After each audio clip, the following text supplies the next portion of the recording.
Okay. There we go.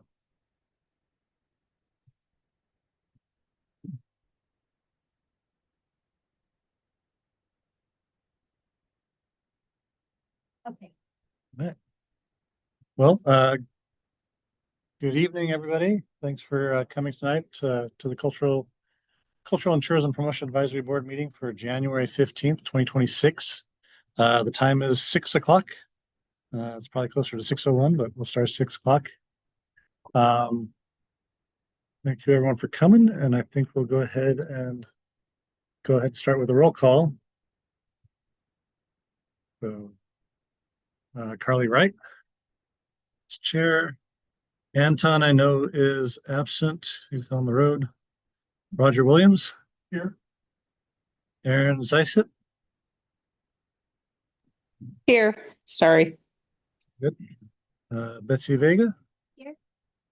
I do not see Tony Biscoli. Christy Reed. Melissa O'Shea. And Moses Keener. Here.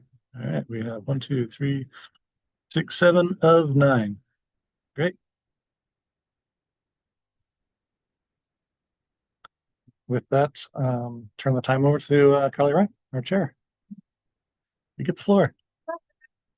Here, it's our first meeting of the year. So our first thing is the approval of the agenda for January 16th. I have. You so made the motion.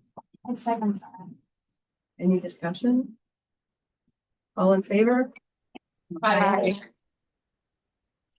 So we're on our typical board year, we're in January, so we're in the middle of grant review. Attendance by the grant applicants is not mandatory. Thank you for being here anyway and joining us for this.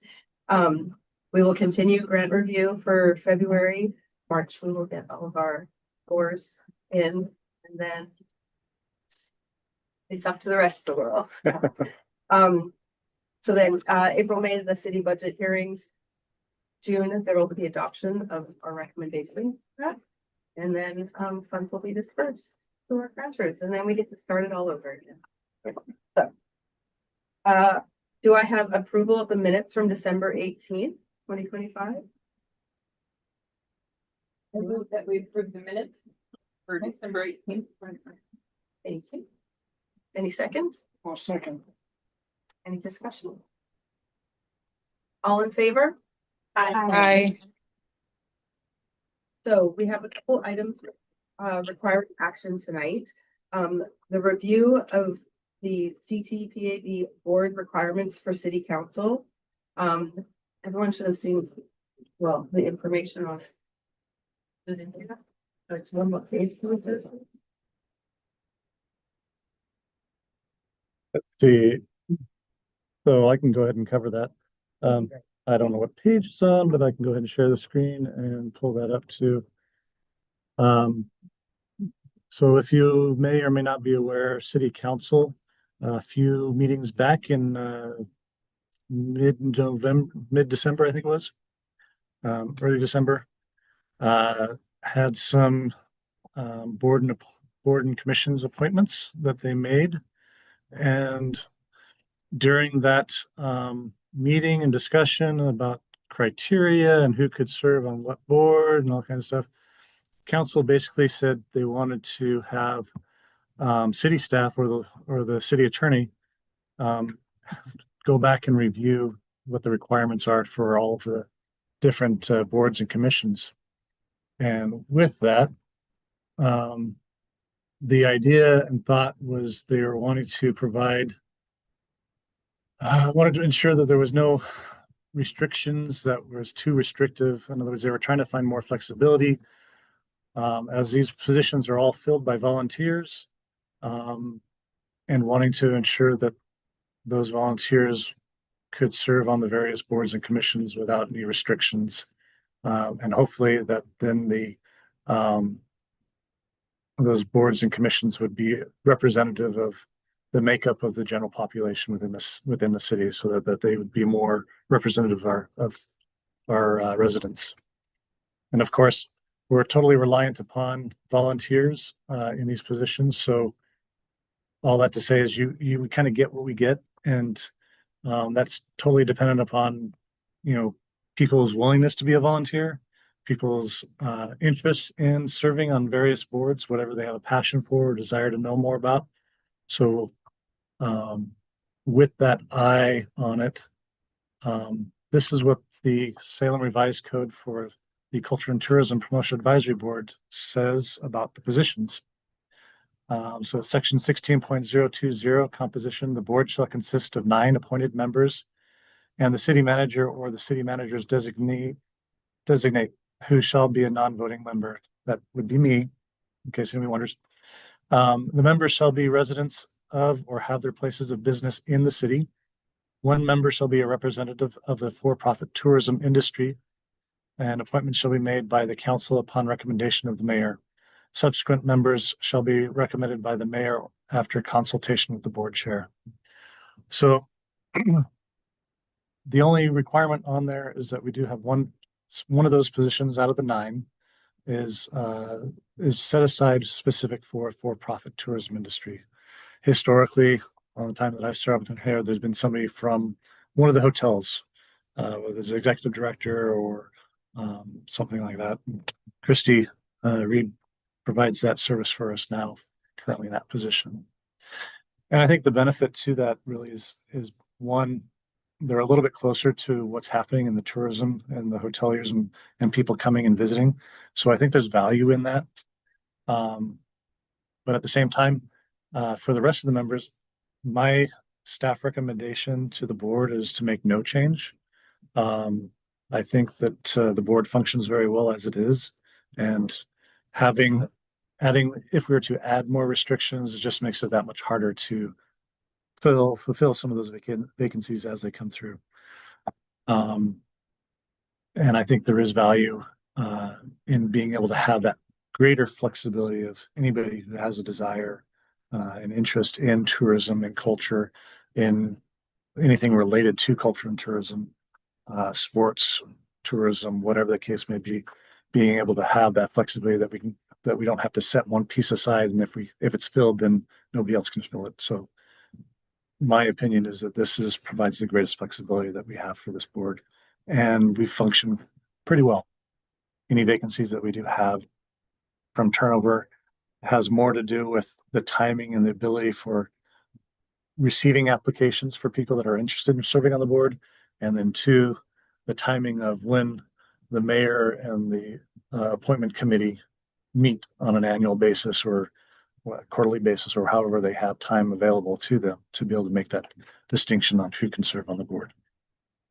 So with that, I will turn that over to Carly, and you guys can go from there. That I've been here as long as Chris in some capacity or another. I also agree that it seems the board has worked well as it is set with 1 representative of for-profit tourism, and then the rest of the community members willing to step up and be volunteers. I welcome any other input.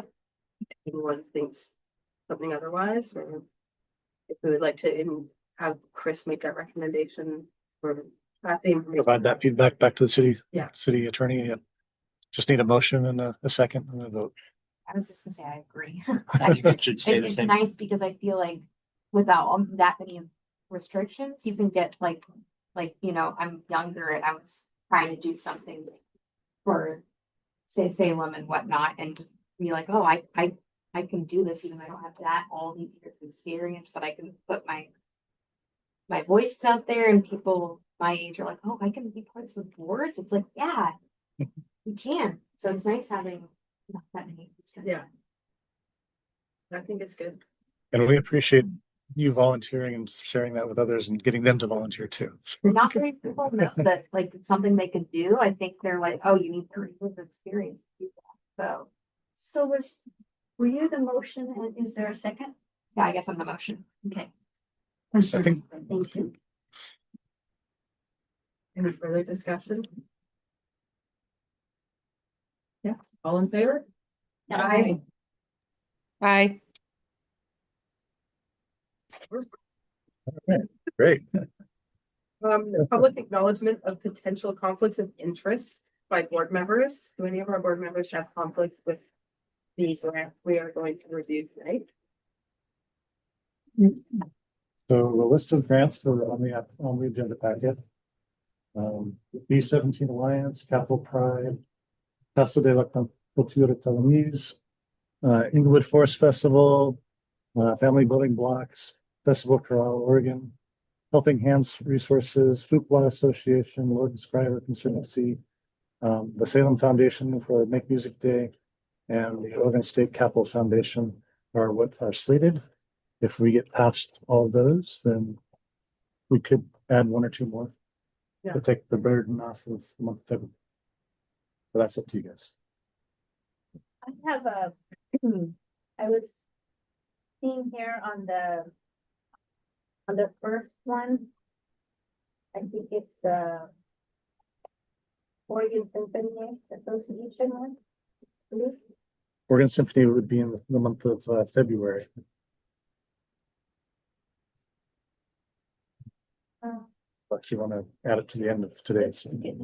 That book there is for the next meeting.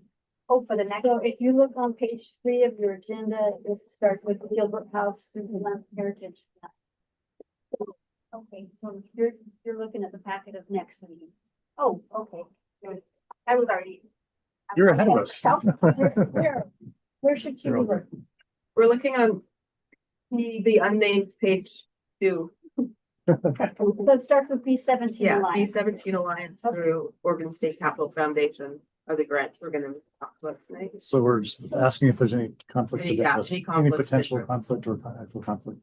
I think that's where, I was gonna mention something, but Okay. that's not till next meeting, so it doesn't.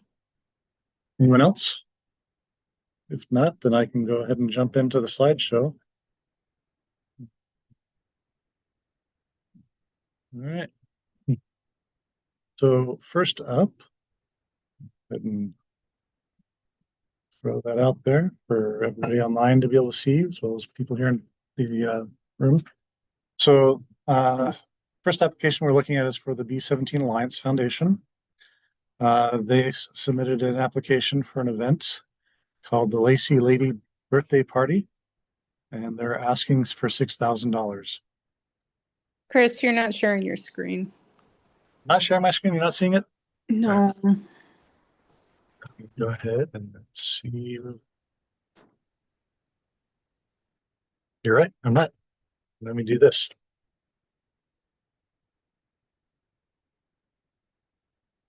All right. There you Better? go. Thank you. All right. Thanks, Aaron. So the B17 Alliance, Lacey Lady Birthday Party asking for 6,000. I had been going through, and you'll see on the later slides, I was actually going through the past attendance as reported on question number 18 in the application. And I believe it was for 500 is the attendees from past, which would fall into the category of the $5,000 level for suggested funding. So in your packet, you can, on that page, let me go ahead and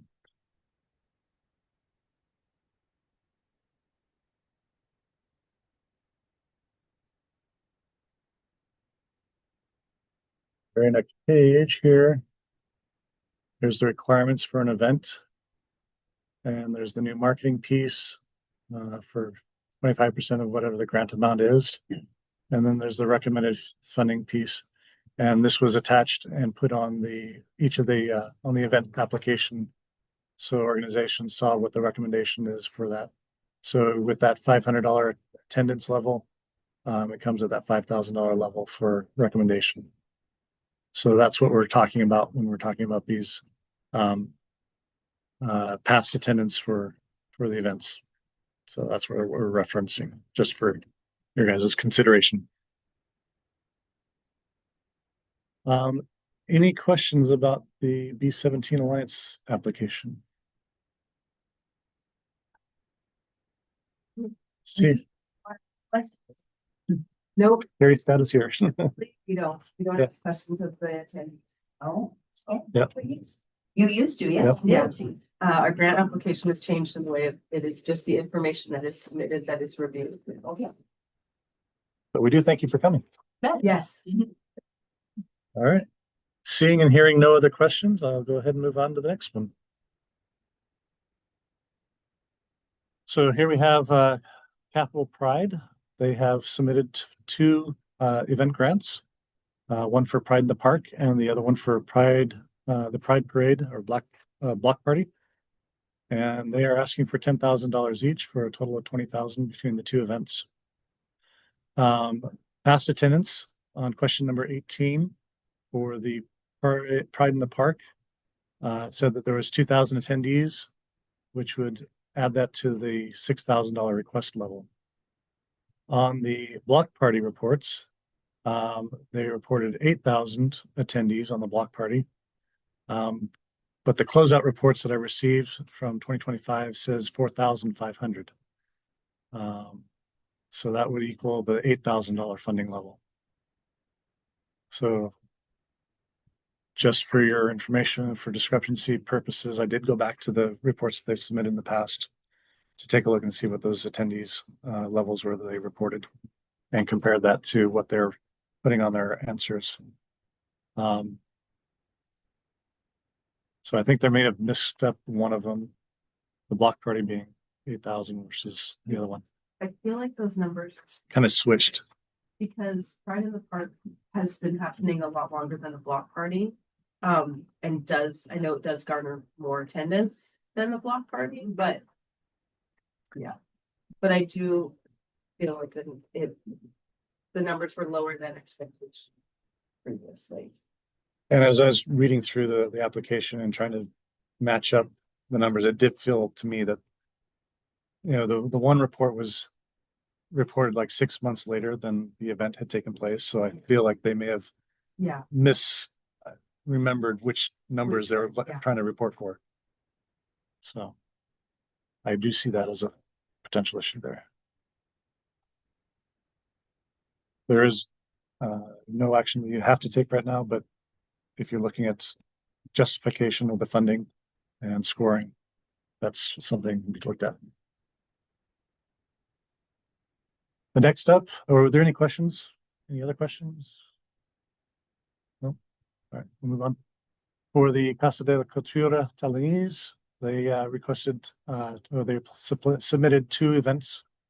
One for Dia de Muertos, and the other one is Huapango Huestoco Contest. Butchering that, I know. Sorry. They're asking for 8,000 and 6,000. And when I looked at the past attendance that they reported on the Dia de Muertos on question number 18, they says 3,000. And the closeout reports for the last 2 years showed 1,000 and 2,800, so they're pretty close.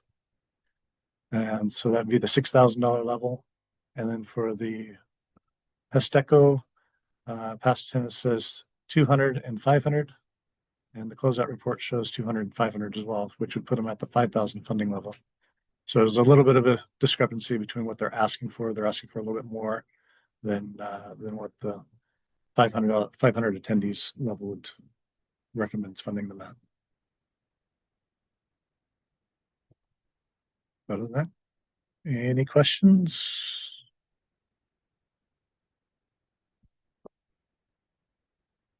Next up is Inglewood Forest Festival. This is their annual event that they put on, and they're asking for $8,000. Past attendance for question number 18 says 1,500 to 4,800. And the closeout reports report the same thing for the past attendance. And so the funding level would be $8,000. So those are in line with what's being asked versus what's experienced.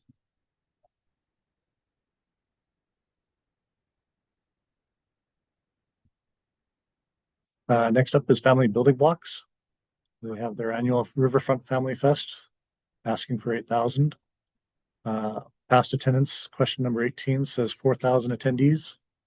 The closeout report shows 3,200 from 2024 and 4,000 from 2025. So that equals the 8,000 funding level, which matches what their request is.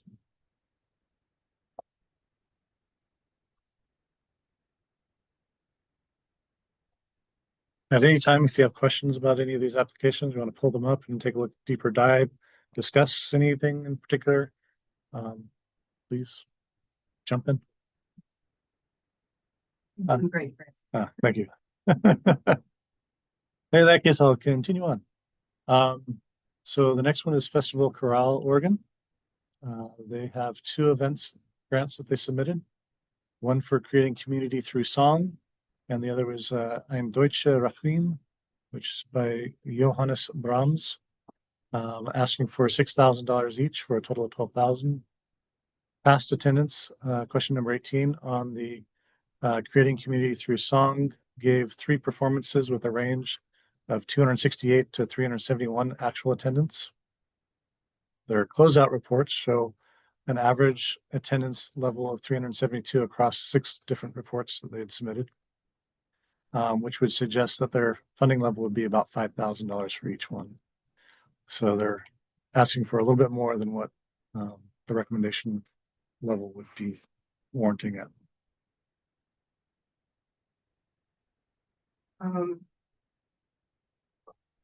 On Festival Chorale, I didn't know they had a change in leadership. And I mentioned this to a previous person who came to one of the meetings, that they keep using the same marketing information from an application about 10 years ago, because it mentions Salem Weekly and Willamette Valley Life, which are 2 publications that don't exist anymore. And it's kind of disheartening because I just wish that they would update. They would add. I understand using past applications for some information because there's rollover.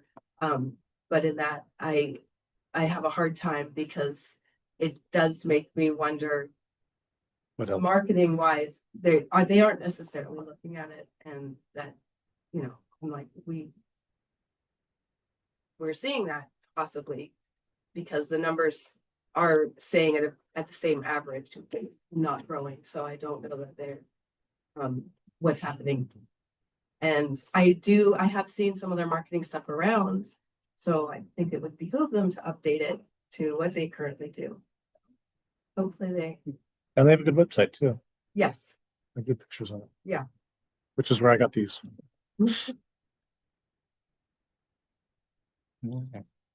Any other discussion topics on this? I do know their last time they did the German performance was in 2018. I did note that on their application, that and it got more than 500 attendance. So that was nice to see. Yep. And I think it does have potential. It's obviously the right show and the right market.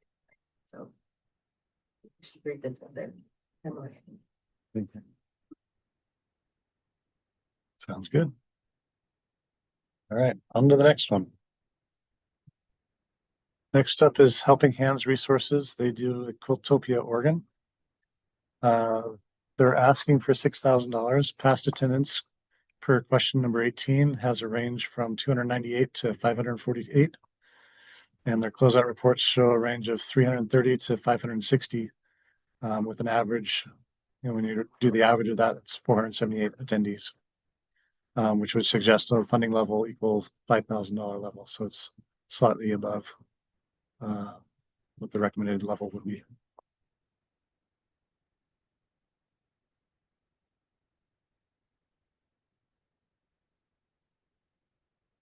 No questions? Mhm. Next up is Hoopla Association. They have their annual Hoopla. Let's see, this is 26, asking for $10,000. Past attendance on number 18 says upwards of 50,000 attend that. Closeout reports show 45 to 50,000, which would suggest the level of $10,000 for that event. It's a very well attended. Yeah. It is amazing. They have a lot of turnout, 11,000 plus teams that come participate in the downtown area. Lots and lots of people. There's got to be a few folks staying at hotels and stuff like that throughout that time frame. Next up, I've got Lord and Scriber Conservancy. They're doing a 2027 neighborhood garden tour, and they're asking for $4,000. Looking at their past attendance on question number 18, they really didn't provide any attendance level. So I went to look at question number 16, which is what they anticipate having participants. They anticipate having 600. The suggested funding level is 5,000 or less for per the chart based on attendance. So could be 0 to 500 is that $5,000 level or less. So it's actually less than what that their ask is only 4,000, so it is within that realm. Any questions? Thoughts, concerns, comments? All right, next up is the Salem Foundation with Make Music Day. They are asking for $10,000 for the event. The past attendance on question number 18 says that there's 200 plus performers at 60 plus locations and with thousands of attendees. Closeout reports show that there's between 7,000 and 8,000, which would support that suggested funding level of $10,000 on their ask.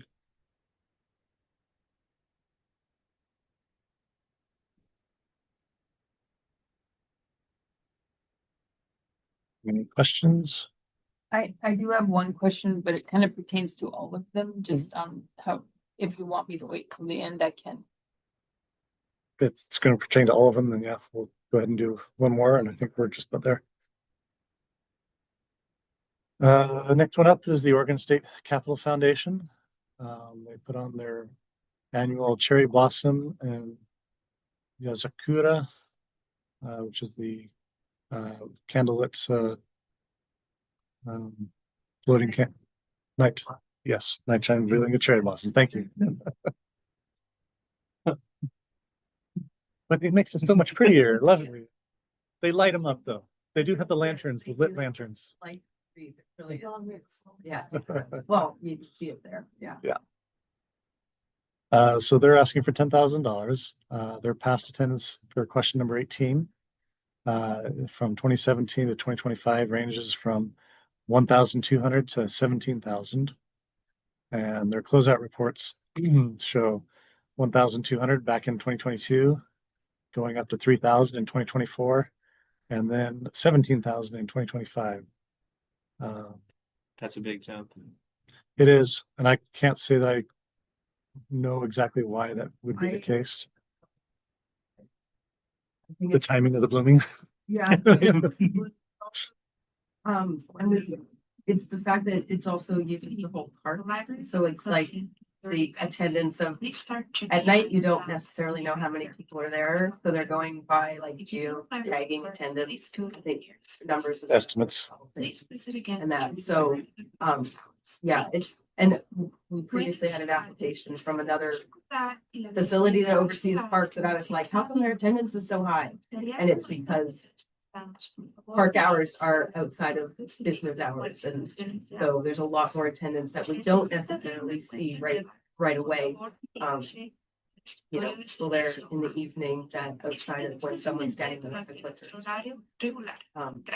And weather, I mean, Yes. And yeah, we've had definitely. years where they've been rain and Yeah. the blossoms were bloomed out and Yeah. the event I took mean- place not correlating with the blooming. it takes place on a certain day. Yep. Right, Like Christmas, like it's a day, and whether there's blooms or not. There's not like a door, it's like people can enter this way and that way, and it's Yeah. like, but it's kind of hard to keep attendance. It's really something to see when the trees are truly in bloom. Yeah. It's amazing. It really is busy, you know, every time I've gone, there's lots of people. yeah, there, yeah. So, Yeah, it's definitely a good draw.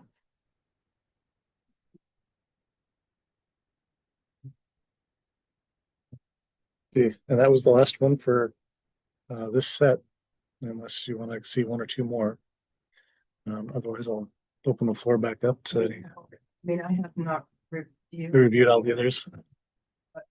reach them when you can. And that's perfectly understandable.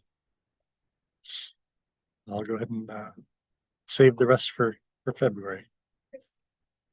So my question, and I actually,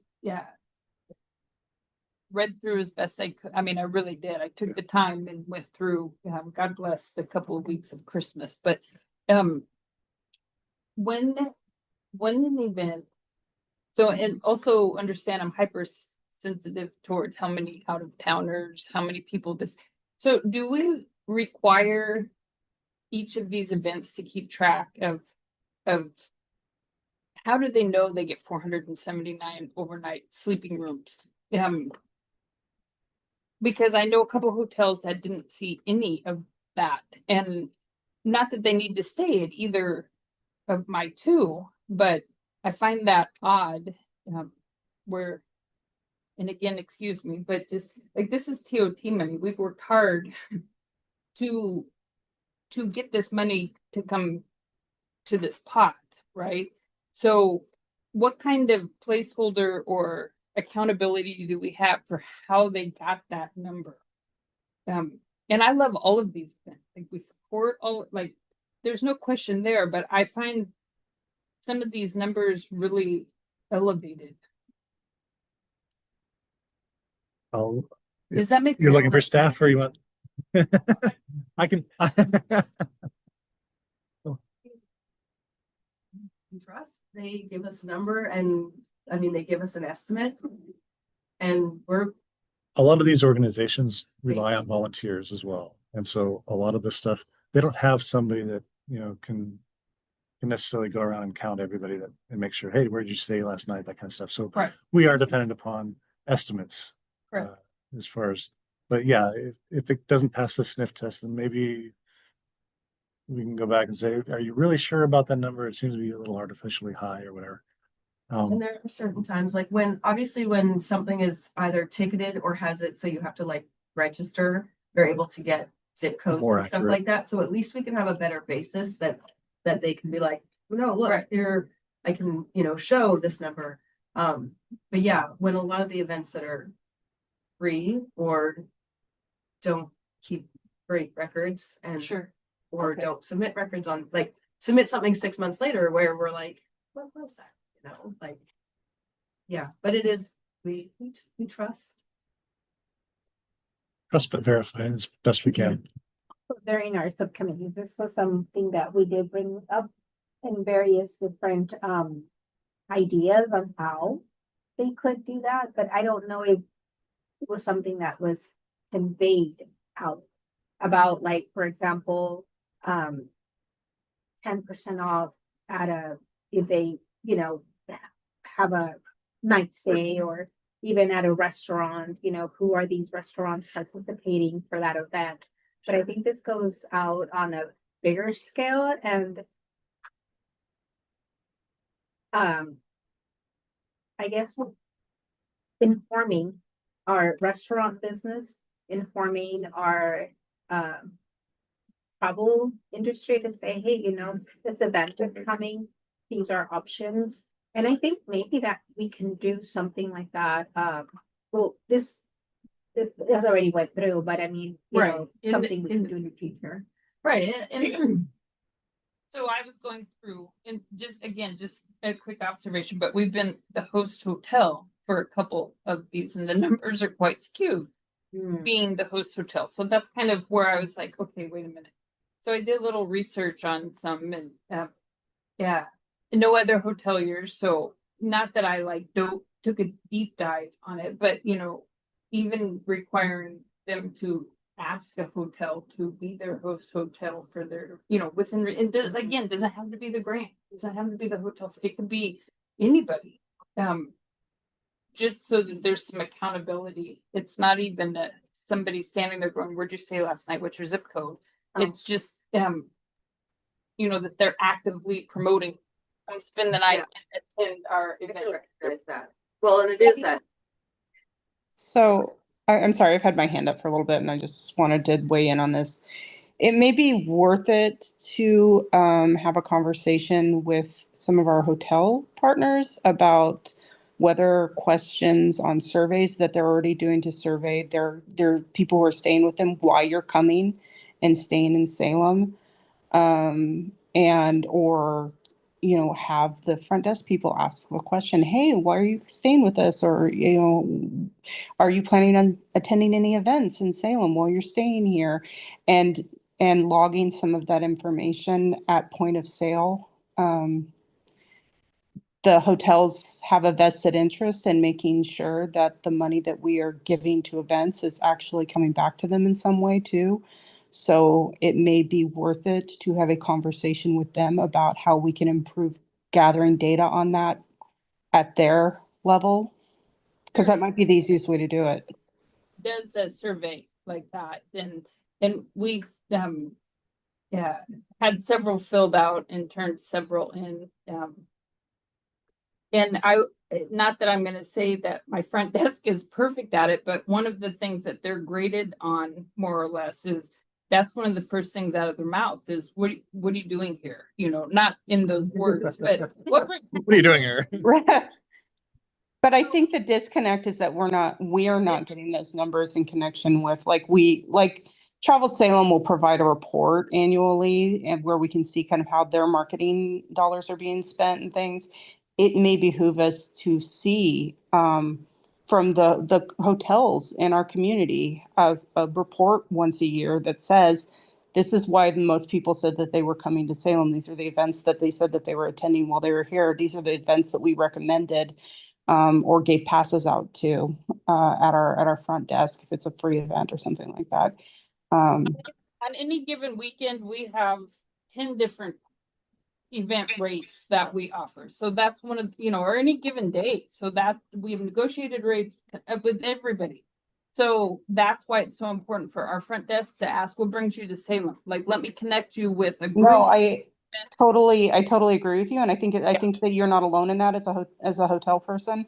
I think that the breakdown is that our committee is not, we don't see those numbers. Like the hotels see those numbers and it's valuable information for you guys. It's absolutely valuable, but we're not getting those connections. So we can't look at the report. Like if you guys produce a report annually, we could look at that report and compare it to the numbers that are being reported. Because again, a lot of these organizations are volunteer organizations and they would probably like that information too. They would probably find it valuable to know who's coming and staying overnight for their event. So Well, and that's I something that in the future, I mean, for next week, because there isn't accountability on that question, you're correct. No, and in the past, we have had Set Travel Salem come and present to the board, and curtail the information directly to, the cultural heritage side of tourism that they see here. In the past, the state of the industry report that they do is supposed to be tailored to helping identify, what's bringing folks to Salem with that idea in mind. And they have had provided in the past, they track, how many people attended the various events that took place and kind of done like a ranking. And we've gotten that report in the past, and it's something that we could probably do in the future as well. We might also consider adding to our resources, like, oh, hey, have you thought about reaching out for a host hotel? Because I'm sure some of the events don't think about that that is an opportunity where it doesn't cost them anything. All they have to do is say, hey, if we have people coming into town, like, what can you do for us? So that might be something in our, like how we talk about them using Travel Salem's free services. We could say, find a host hotel, and here are hotel opportunities potentially. Again, it's just the accountability part. That was my question. I didn't know. So, yeah, thank you. It is good, because it is something that we haven't discussed before. Well, it's where the money comes from. So, Yeah. Yeah. I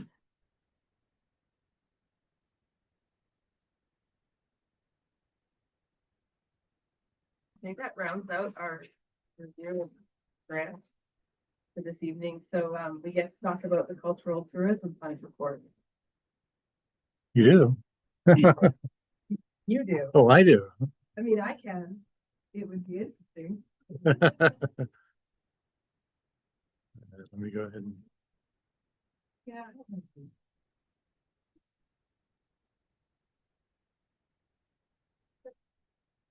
So.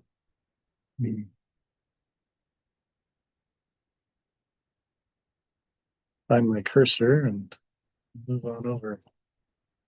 This page was just added in there just for a reminder to the board members that as you're going through the grading process and looking at this helps provide what questions on the application, whether it's a 501c event grant or if it's a nonprofit 501 non-501c grant profit, what questions correlate to the different parts of the scoring rubric and the points associated with those for when you're doing your scoring. So hopefully that's a good reminder and helpful tool for when you do start your scoring and putting that in. In the meantime, back to the Culture and Tourism Fund. So I'm actually kind of pleasantly surprised with the December numbers that came in. If you just take a look at the tax collections in general across the board across this year to date, same time frame as last year, we're only $83,000 less than what we brought in last year. So while we're not exceeding last year's numbers, we are also not that far behind at 3.4745%. Given everything that's been going on in the economy and tourism fields, I'm kind of pleasantly surprised at that. It changes my forecast a little bit, but I'm pleasantly surprised. As we look at the expenditures, expenditures are on par with where they should be for the year and based on the budgets that were provided on the transfers and stuff. So not a whole lot of difference. Again, if you're looking at this Parks Program CIP piece, this is included the transfers of the ARPA monies out. So those are intentional, meant to do that for whittling down the beginning fund balance from the 4.4 million down to 3 million. And next year it'll be a little bit more, a little less anticipated fund balance. But everything else is going as it should. When we get into the month over month tax collections, that's where the choppiness comes in.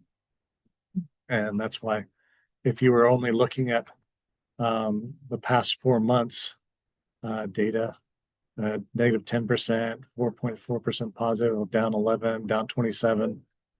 That jaggedness and is difficult for people like me to do a forecast and say, hey, I think we're going to come in at this dollar amount. Part of that has to do, and then you get this December number and it jumps 51%. It's like it really throws your ability to forecast and identify where you think you're going to end the year. Part of this I know is because we have a hotelier, maybe one or maybe two, that for whatever reasons their operations is on a quarterly basis. So they send the report in on a monthly basis, but they don't make their payment until the quarterly comes up. And included in that quarterly, they do pay the late fees and the interest payments on those. So from that perspective, okay, hey, we're getting more money than we normally would have. But at the same time, it makes it that much more difficult to be able to, identify what month those came from and associate that back to be able to smooth out the trend to identify where you think you're going to end up at the end of the year. But I mean, if everything goes as from this point forward with the exact same numbers that we got from last year for the same time frame, then we're only down 1.5%. We're going to come close to our anticipated budget of 5.3 million and be at the 5.2, which would be fine. But it makes projecting future years a little bit harder just because that variability. Not knowing from 1 month if I'm missing information or data and whatever. So that's where we're at. Any questions? Collections and stuff like that? Or expenditures? No? Good. Okay. The next section of the agenda are the informational reports. I'll go back to the main page to be able to identify what those are. You can read them at your leisure if you haven't already. But we have facility operator grant reports from the Gilbert House Children's Museum for their second quarter. Second quarters are going to be the September through December, or October through December, sorry, October, November, December timeframe. We received Deepwood Museum and Gardens second quarter report as well. Hallie Ford Museum of Art's first quarter, and the Willamette Heritage Center's second quarter.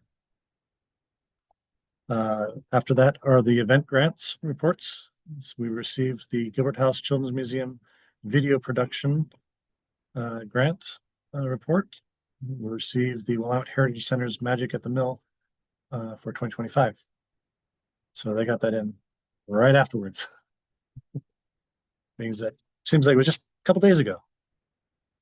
We also received the capital improvement report for the Willamette Heritage Center's HVAC replacement. And that does it for the informational reports. So the next piece of the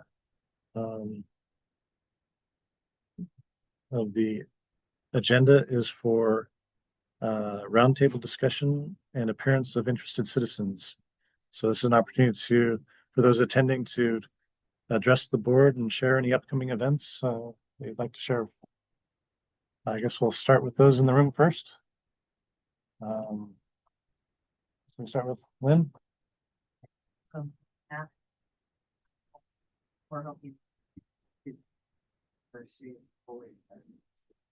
Oh, cool. It's all in flux right now. Yep. I Terry? missed the question, I'm sorry.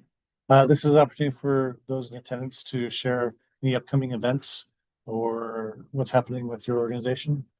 We're doing great. We are really excited to say that we were one of 13 Oregon nonprofits to be selected for the CREP. And we are in final stages of accepting that funding to purchase our hangar. So that'll help us really be sustainable, and we're really excited about that. We have a very full facility and it would be really hard to move. So it was really a big deal to get that funding, and we're all very excited about it. And so we're focusing on Armed Forces Day again, doing a celebration for that. And then our birthday party one in July. I don't know your name. My name's Laurel Williams. I'm with the Oregon State Capitol Foundation. Okay.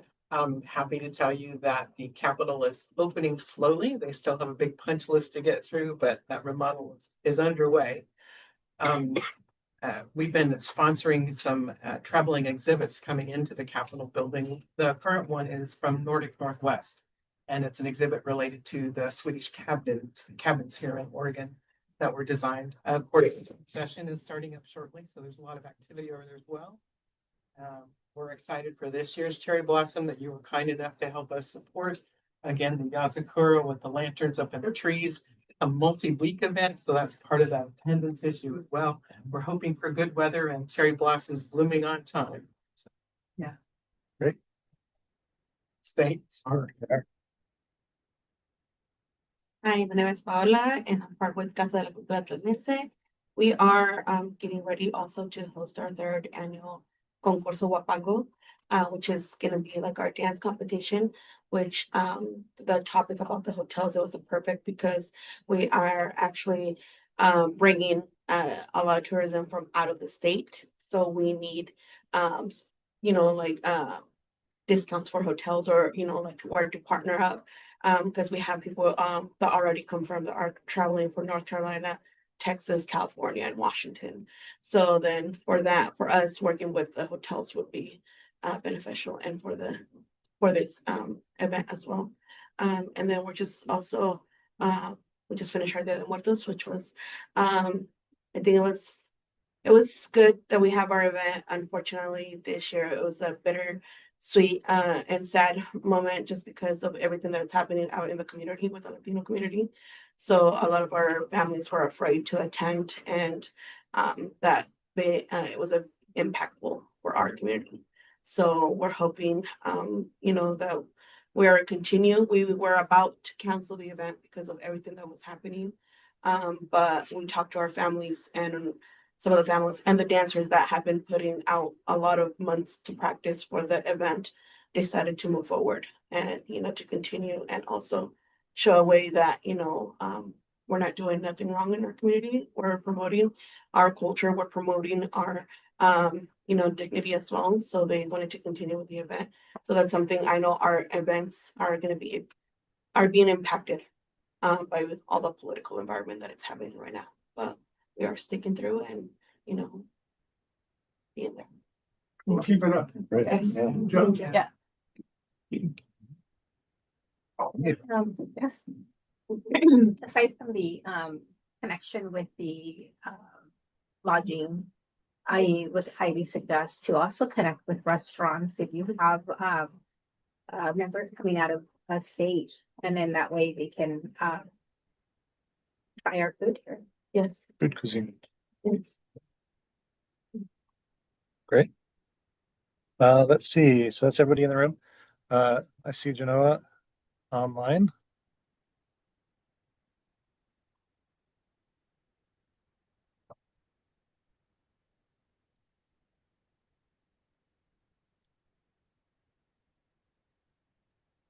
I think you can go ahead and talk, but we're not hearing you. No, still can't hear you. You're not muted, so. Let me see if I do anything.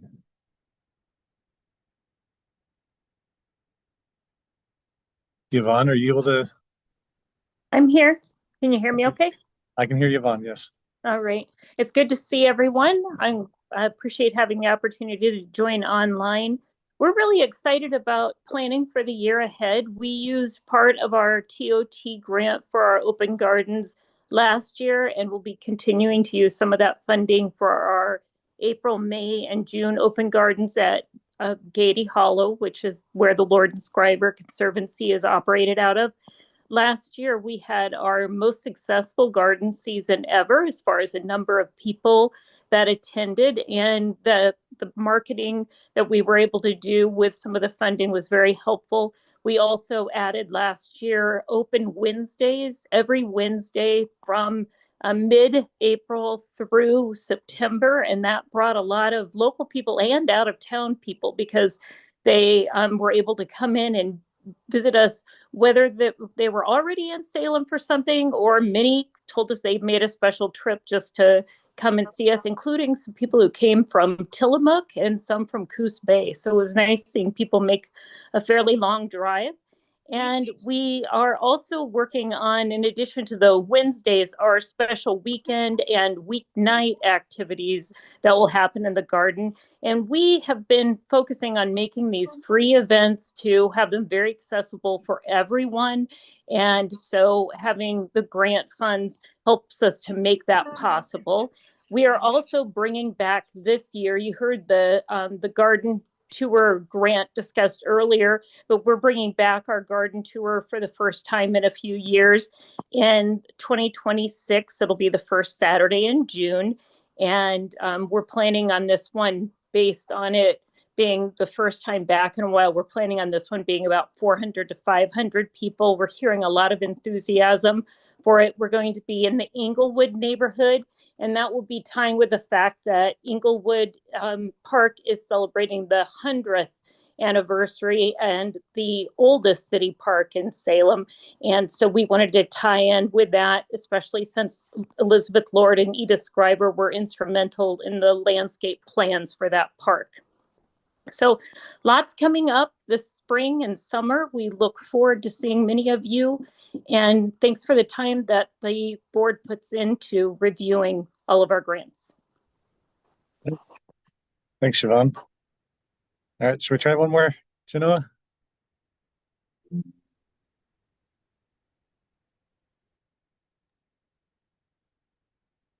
Yeah, for some reason, I don't know. No, okay. Well, you've been represented already over here, so that's good. All right, so let's see, other business and parking lot items for future discussions. I also have something to say. All right, I just wanted to let our people here and online and whatnot press play. Or look if you got something happening. Well, anytime, just email me so we can make sure it's on our calendar and we can get the word out for you. So yeah, the next issue will be out March. any others? And there are copies of the winter issue over there if you have not got one yet. Awesome. Now we can have parking lot items. I wanted to also, let our board members and our community also that I am running for city council Ward 6. And I have, my kickoff party on the 29th and everyone's invited. Awesome.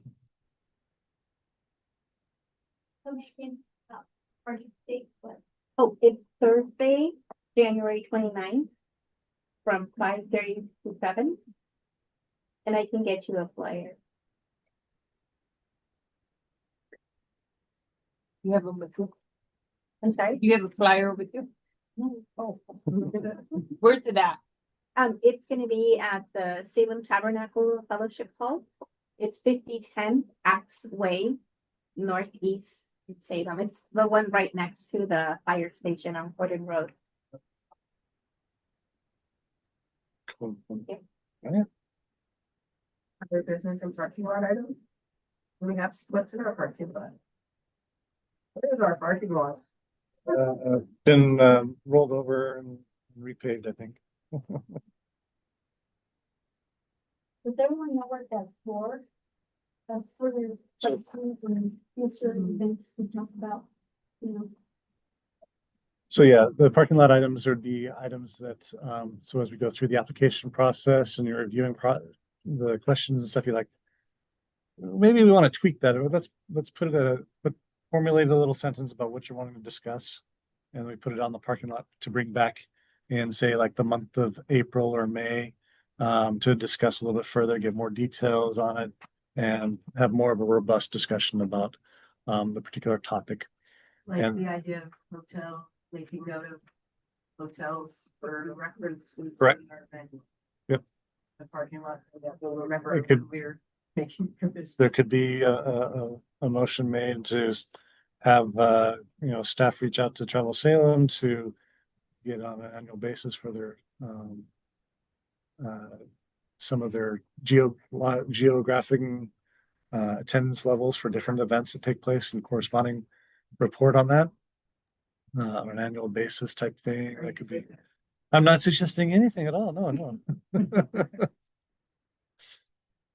I mean, I would like to have more of collaboration with our city, with our small businesses, and collaboratively, if we're having an event and we are marketing, everybody benefits from it because it brings revenue into our city. And if we can all connect at some level and having that information out, then I don't know, everyone can benefit from it, in an economic level when we have that revenue coming in.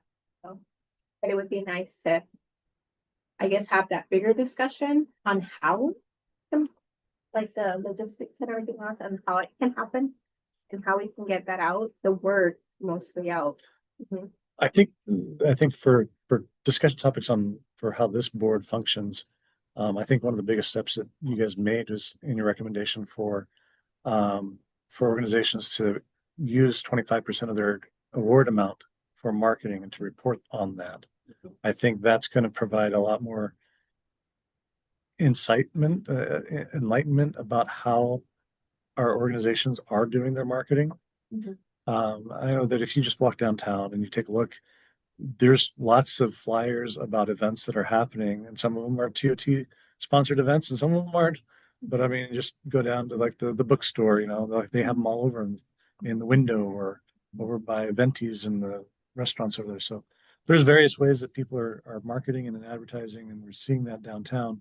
And that's the paper version, but I mean, there's a lot of people that have gone to social media, to Facebook posts and those kind of things. And we may not ever see them, but in the reporting side of things, when we take a look at the report that they submit, they can provide a little more detailed information on the report saying, hey, yeah, we spent money on Facebook ads and Google AdWords and whatever else the case may be. And that's where in the report side of things, you'll see that type of stuff.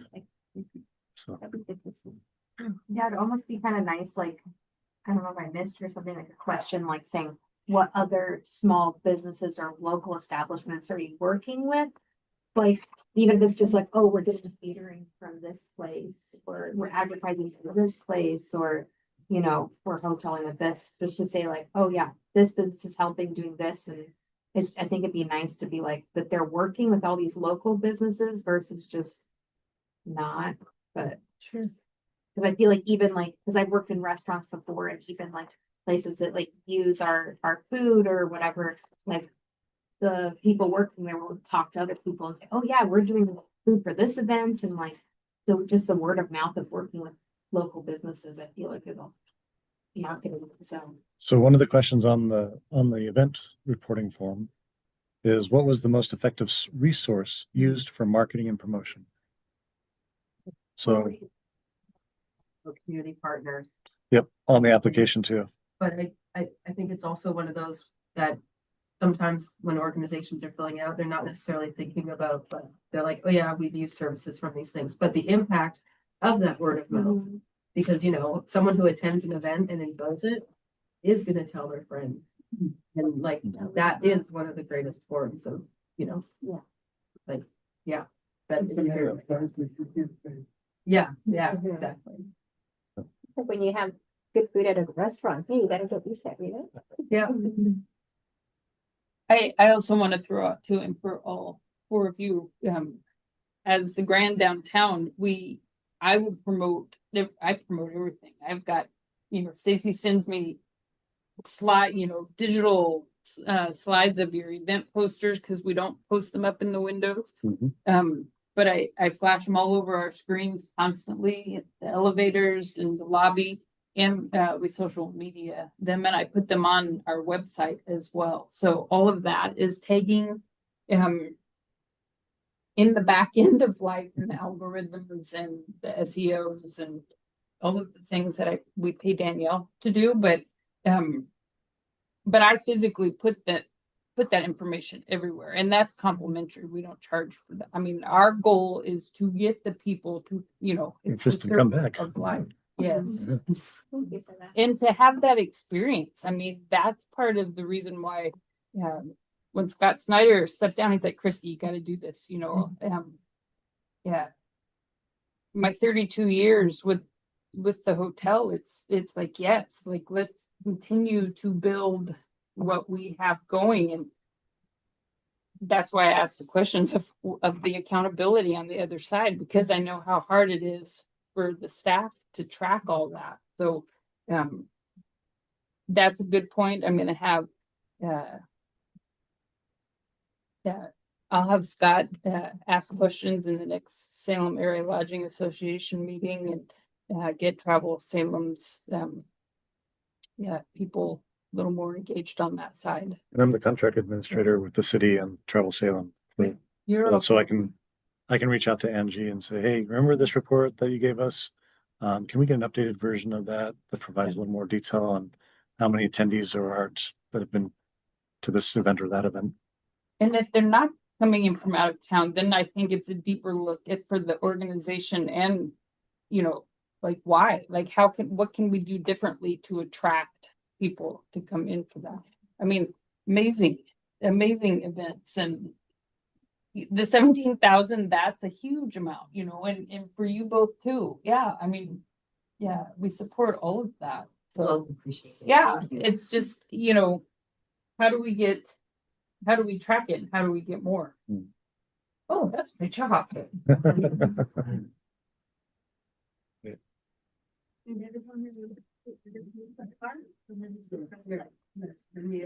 Although my focus, of course, is Salem, but I do have international readers because the wonder of the internet, you can track that. And I really do think, gosh, who in Singapore is reading press play? But you never know. And I'm like, they're gonna come to Salem. I can't wait.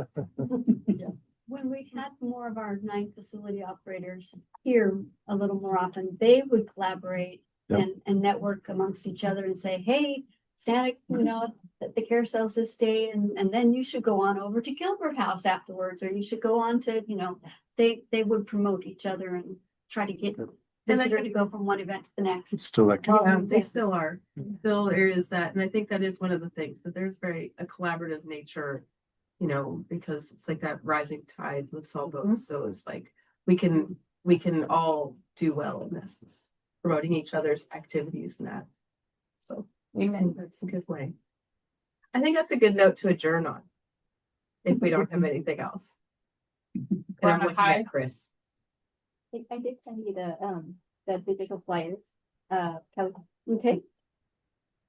I was like, oh, I have it here. May we adjourn, Chris? You want to adjourn? What? Yes. Fun. All right. Thanks, everyone. Time is 7:06. Thank you all for attending and have a wonderful night. Thanks, everyone. Thanks. Oh, it works. It now works. Did you know? You're right. Sure. Yeah. Come over there. So sorry. Thank you. They use that information on the digital because we've been doing the old back. I wish you the best of luck. Yeah, you said it's this month. After a couple weeks. Yeah. Oh, I hope it goes very well. Yeah. Yeah, you do really good. Yeah. Have a good one. Thanks, Chris. Right. And it's good. They don't even have a grocery stores anymore. Yeah. Boring has like. But it's such a good thing. So. And then like when we have here.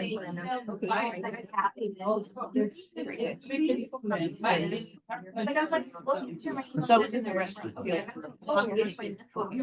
here and all that. And being in our station is to tell